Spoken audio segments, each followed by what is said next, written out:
చావో రేవో తేల్చే మ్యాచ్ కు sun Risers సిద్ధమైంది. కాసేపట్లో ఉప్పల్ వేదికగా ఢిల్లీతో మ్యాచ్ జరగనుంది. ఈ ఉత్కంఠ మ్యాచ్ ను చూసేందుకు భారీ సంఖ్యలో అభిమానులు స్టేడియం దగ్గరికి చేరుకున్నారు.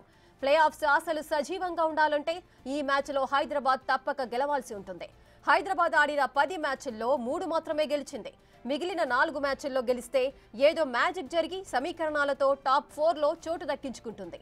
గత సీజన్లో రన్నరప్ గా నిలిచిన సన్ రైజర్స్ ఈ సీజన్లో ఘోరంగా విఫలమైంది. పూర్తిగా బ్యాటింగ్ పైనే ఆధారపడ్డ ఆ జట్టు బౌలింగ్ లో తేలిపోతుంది.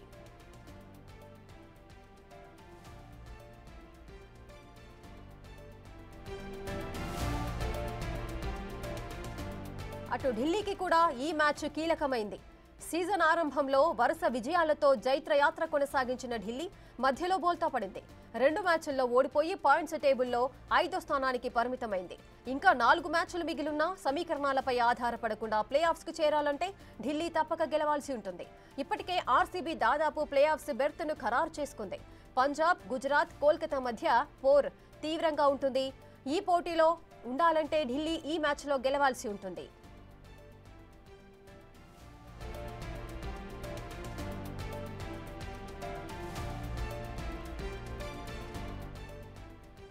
ఉప్పల్ వేదికగా Sunrisers versus Delhi match అయితే జరగబోతోంది. ఈ మ్యాచ్ కంతా సిద్ధమయ్యారు. ఈ ఉత్కంఠ మ్యాచ్ ను చూసేందుకైతే భారీ సంఖ్యలో అభిమానులంతా కూడా స్టేడియం దగ్గరికి చేరుకున్నారు. ప్లే ఆఫ్స్ సజీవంగా ఉండాలంటే ఫస్ట్ ఈ మ్యాచ్ లో హైదరాబాద్ అయితే తప్పకుండా గెలవాల్సి ఉంటుంది. ఇక హైదరాబాద్ ఆడిన 10 మ్యాచ్లు ఒక్కసారి మనం చూసుకున్నట్లయితే 3 మాత్రమే గెలిచింది. మిగిలిన 4 మ్యాచ్ల్లో ఒకవేళ గెలిస్తే ఏదో ఒక మ్యాజిక్ జరిగి సమీకరణాలతో టాప్ 4లో చోటు దక్కించుకునే అవకాశం ఉంటుంది సన్ రైజర్స్ కి. గత సీజన్లో రన్నరప్ గా నిలిచిన సన్ రైజర్స్ ఈ సీజన్లో ఘోరంగా విఫలమైంది. ఇక పూర్తిగా బ్యాటింగ్ పైన ఆధారపడ్డ ఆ జట్టు బౌలింగ్ లో తేలిపోతుంది.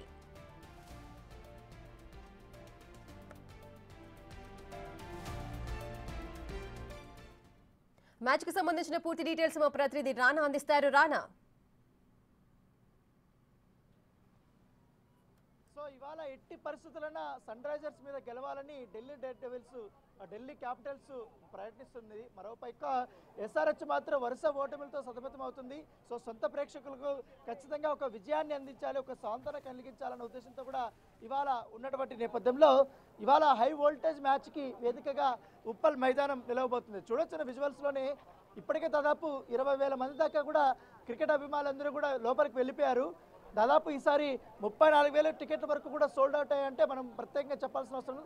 సో ఆల్మోస్ట్ సోల్డ్ అవుట్ అయిపోయి టికెట్స్ అన్నీ కూడా సో వస్తూనే ఉన్నారు.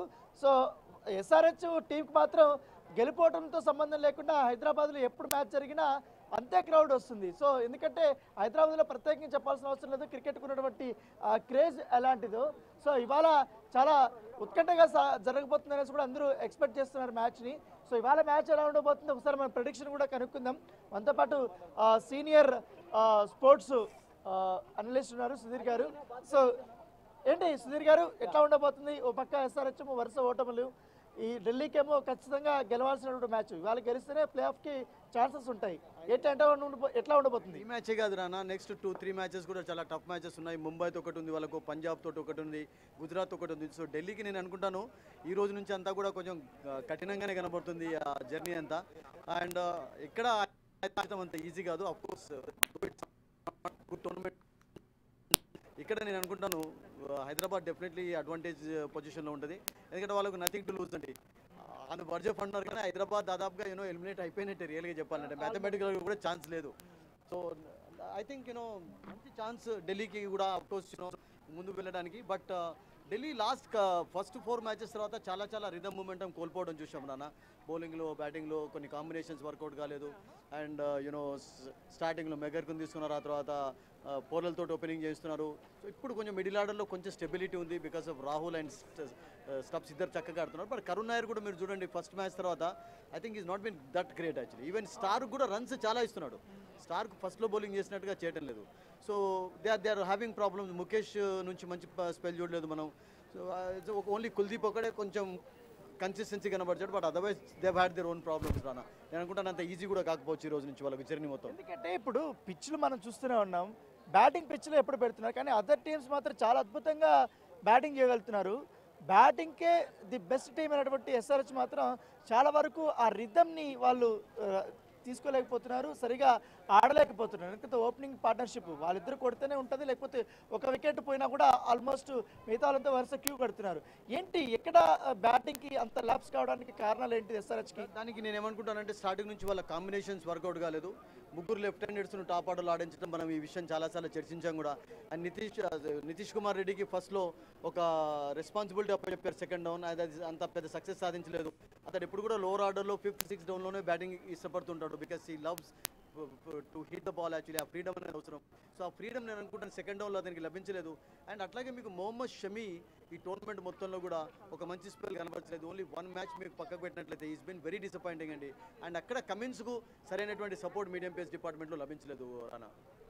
అంటే ఎందుకంటే బౌలింగ్ డిపార్ట్మెంట్కి వస్తే, ఎందుకంటే ఒకప్పట్లో ఇండియాకి ది బెస్ట్ విన్స్ ఇచ్చినటువంటి షమీ చాలా పేలవంగా ప్రదర్శన. ఈసారి చాలా హోప్స్ పెట్టుకుంది ఎస్ఆర్హెచ్.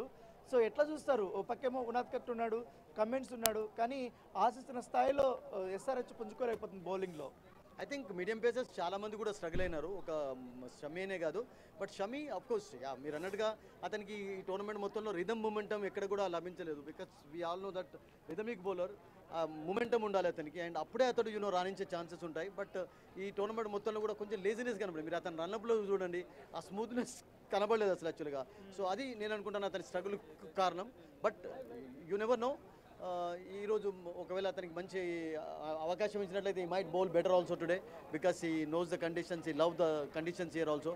బట్ ఓవరాల్గా మాత్రం మీరు అన్నట్టుగా షమీ నుంచి టోటలీ డిసప్పాయింటింగ్ పర్ఫార్మెన్స్ చూసాం. అది బిగ్గెస్ట్ రీజన్ అయిపోయింది వాళ్ళకి. ఎందుకంటే ఫీల్డింగ్లో చాలా వరకు దారుణంగా ఉంది. ఎందుకంటే ఒకప్పట్లో లాస్ట్ సీజన్ చూస్తున్నాం ఎస్ఆర్హెచ్ అంటే అదర్ టీమ్స్ భయపడిపోయేటోళ్ళు. ఎందుకంటే వాళ్ళ బ్యాటింగ్ లైనప్ చూస్తే ఒకరు పోతే ఒకరు, దాదాపు 8వ బ్యాట్స్మెన్ వరకు వస్తూనే ఉంటారు.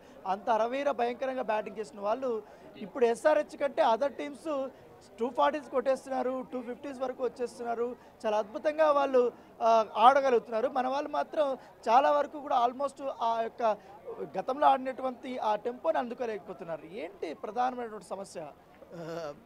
బిగ్ రీజన్ అని వాళ్ళకు కాంబినేషన్స్ వర్కౌట్ కాకపోవడం. మీరు చెప్పారు కదా, ట్రావిస్ హెడ్ చూడండి స్టార్టింగ్లో అతనిది 190, 200కు దగ్గర ఉన్నటువంటి స్ట్రైక్ రేట్ సడన్గా డౌన్ అయిపోయింది. ఇప్పుడు 130, 130 జస్ట్ పైన స్ట్రైక్ రేట్ చూస్తున్నాం. అంటే దాంతో పవర్ ప్లేలో కూడా హిట్ చేయలేకపోతున్నాడు. అండ్ అభిషేక్ శర్మ కూడా 1 సెంచరీ పక్కకు పెట్టినట్లయితే ఓవరాల్గా అతని నుంచి కూడా చాలా పూర్ పర్ఫార్మెన్సెస్ చూసాం. సో ఆ కాంబినేషన్ ఎప్పుడైతే వర్కౌట్ కాలేదో మిడిల్ ఆర్డర్లో చాలా ప్రెషర్ కనబడింది. అండ్ అది కాకుండా రానా నేను ఏమన్నట్టానంటే ప్రతిసారి కూడా ఈశాన్ కిషన్ టీంలో ఎప్పుడైతే ఉంటాడో మీకు ముగ్గురు లెఫ్ట్ హ్యాండర్స్ను ఆడించకూడదు అసలు. ఆ ముగ్గురు లెఫ్ట్ హ్యాండర్స్ ఆడించడంతో స్ట్రైక్ అనేది రొటేషన్లో కొంచెం ప్రాబ్లం అవుతుంది. ఆ రొటేషన్ పాలసీలో వాళ్ళు నేను అనుకుంటాను సక్సెస్ సాధించలేకపోయారు. That I think is one of the reasons. So youngster వచ్చాడు ఏంటో ఇవాళ ఎట్లా ఉండబోతుంది మ్యాచ్? ఎవరికి నీ ఫేవరెట్ ప్లేయర్ ఇక్కడ? ఇక్కడ నా ఫేవరెట్ ప్లేయర్ కేఎల్ రాహుల్. ఇంకా నా ఫేవరెట్ టీం ఐపీఎల్లో ఆర్సీబీ. అవునా? అవును. మరి ఎస్ఆర్హెచ్ ఢిల్లీ క్యాపిటల్స్ ఆడుతుంది కదా మరి ఇక్కడ? ఎస్ఆర్హెచ్ ఢిల్లీ క్యాపిటల్స్ ఆడుతుండి నేను డీసీకి సపోర్ట్ చేస్తున్నా.